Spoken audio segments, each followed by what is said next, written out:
Hello everyone, welcome to स्वासकी। आज आपण बनवणार आहोत ढोकळा। तर चला सुरुवात करूया आपल्या रेसिपीला। एक बाउल आपण घेणार आहोत बेसन पीठ, 100 ग्रॅम आपण दही घेणार आहोत।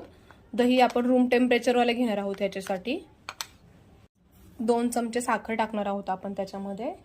तेल टाकणार आहोत आपण 1 स्पून त्याच्यामध्ये। आपण आता हे सगळं एकजीव करून घेणार आहोत। पाणी टाकणार आहोत। पाणी आपण थोडं थोडं ऍड करणार आहोत त्याच्यामध्ये। जशी आपल्याला कन्सिस्टन्सी हवी तसं आपण ऍड करत राहणार आहोत याच्यात।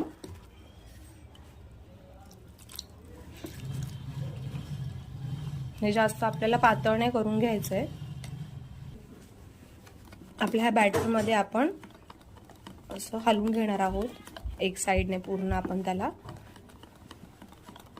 जेवढं जमेल आपण तेवढं छान त्याला एकजीव करून घेणार आहोत। ह्या गुठळ्या ज्या आहेत त्या आपण पूर्ण काढणार आहोत त्याच्यामधून।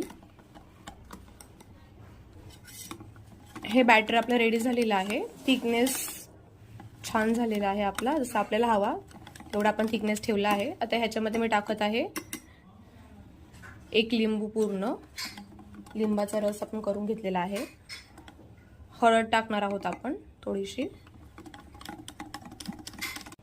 इनो टाकणार आहोत आपण 1 पूर्ण। आणि आपण आता हे छान एकत्र करून घेणार आहोत। इनोमुळे थोडा स्पंजीपणा येऊन जातो आपल्या ढोकळ्याला।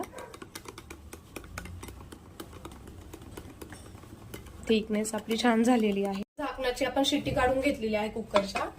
आता आपण हा कुकर मीडियम गॅसवरती 20 ते 25 मिनिटं ठेवणार आहोत। चला, तर आपले 20 मिनिटं झालेले आहेत। आपण कुकर मध्ये हा ढोकळा काढून घेतलेला आहे। आपण पाहू शकता हा छान असा स्पंजी झालेला आहे। आपण हे साइडचे कॉर्नर असे लूज करून घेणार आहोत त्याचे।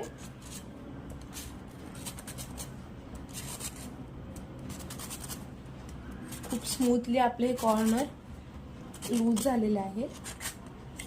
आपला ढोकळा आपण काढून घेतला आहे, छान असा स्पंजी झालेला आहे। चला आपण आता याला कट करून घेऊया।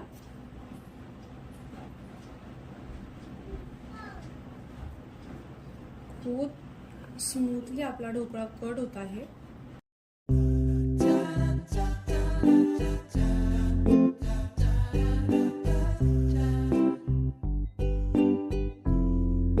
थोडंसं आपण साखरेचं पाणी सोडणार आहोत त्याच्यावरती टेस्टसाठी।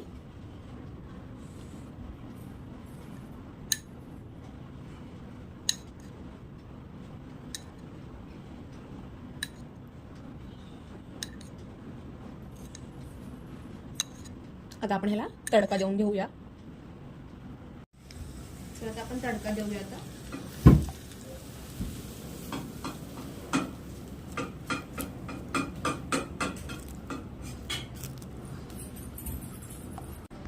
तुम्ही पाहू शकता इथे आपला ढोकळा रेडी झालेला आहे। छान असा स्पंजी झालेला आहे। चला, तर मग आमची रेसिपी एकदा नक्कीच ट्राय करा। आमच्या चॅनलला लाईक करा, सबस्क्राईब करा आणि शेअर करा। थँक्यू।